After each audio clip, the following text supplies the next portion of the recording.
Hello, Truck Roy here. This is probably the first video show that you guys are going to see, so hopefully it'll go well. There's another one that I recorded a little while back that was not in the proper format, so you all will be able to check that out pretty soon when we get some technical issues worked out. Now, what I wanted to address today was the, well, I'm going to kind of title this show, Know Thyself. And I know that expression came from a great philosopher, or I'm not exactly sure who said it, but it's a very important thing that we should think about. There's a lot of different elements to that. You know, a lot of us understand our cars probably better than we understand ourselves. And when I say, you know thyself, that doesn't really mean, I'm not talking about anything really mystical or religious or philosophical. What I'm talking about is just practical, everyday, improvements that we can make in our lives. To give a little background on this one before I get into this, one of the things that brought this thought to my mind was, I posted a thread in Sustaining Members called, the name of the thread was called The Will to Fight. And this thought about the will to fight had popped into my head when I was reading a story about the Taliban in Afghanistan. And this weekend, a bunch of these Taliban guys attacked one of the prisons there in Afghanistan and helped a bunch of their fighters that escape. And then right now they're all running around and going to different villages, and they're kind of on the loose right now, and a bunch of U.S. and Afghanistan forces are trying to track them down. But the point was in this thing is, these Taliban guys are really, they should be wiped out by now. They're outgunned and they're kind of, primitive fighters. I mean, their weapons are not real sophisticated compared to our jets and our smart bombs, and they're running around with AK-47s and explosives, which is pretty effective stuff sometimes. But their ability to wage war is primarily based on their will to fight, because it's not because they have some sort of numerical advantage or they have a technological advantage. And let me preface this by telling anybody that's watching out here, this is an example about a psychological principle. I'm not in any way advocating any sort of violence, and I'm definitely not saying that the Taliban are good guys. They're bad guys. Any of these Islamic terrorists are the enemy of us because they hate us. Now, the reasons why they hate us, that's more complex, but the fact is that we're on opposite sides. So you can learn from your enemies, though.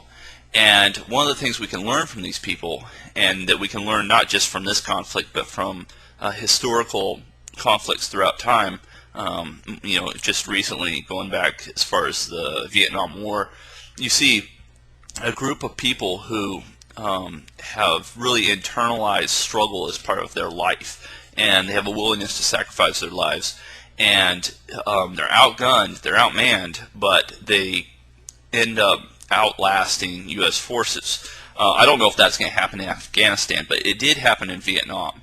And there's a lot of lessons to be learned from that. The Vietnamese people did not become, very resistant and difficult to defeat fighters in a short period of time. They'd been struggling against foreign troops in their land for a very long time, going back to French colonialism. And so the mentality of struggle and of sacrifice had been cultivated in their culture for a while. Now, how does that apply to us and the movement and our struggle? Well, definitely not in a military sense, because we understand that any kind of violent resistance or military type activity is counterproductive, and so at this time. And so what we understand is sorry, my camera's going nuts on me here. Damn camera. All right. Anyway, the thing that we got to remember is that the will to fight is largely a product of the environmental factors around the potential fighter or the resistor. And the kind of resistance and fighting that we have to do right now is mostly in the era of winning hearts and minds of our kinsmen. And so, we're not planning on doing anything, what would be called revolutionary in the, military or that kind of standpoint. What we're doing is going to be revolutionary in the world of ideas and the world of communication and propaganda. And so, but the fact, that's not easy to do. It may seem like a much greater sacrifice to take up arms and give your life for one of your countrymen than it is to, say, distribute pamphlets or something like that. But the concept is still the same. Whatever you're trying to accomplish, you have to have the discipline and the ability to self-sacrifice and take risks for your cause. And your cause has to be, part of your world, part of, a cause, a movement is not like, the movement is not like being a Republican or a Democrat. It's not like reading a bit of philosophy or something like that and having this neat idea that's kind of abstract in your mind, and you're like, boy, wouldn't it be great if we had a white nation, It has to be something that you live and breathe every day. And so, and an example of this is if you look at the Taliban or the Vietnamese, the Viet Cong, they weren't really fighting for any abstract ideal. They're just fighting because there's a resistance pushing against them every day. The occupying troops are in their cities, and that forces them into the jungle or whatever. So there's always a resistance to fight against, and that's truly what brings out our strongest instincts, is the constant pressure against us. Okay, and so how now that presents a difficulty for us, because right now there is not a lot of constant resistance against us as white people in our nations. Now, we can look at a graph and we can see that our nations are becoming overwhelmed.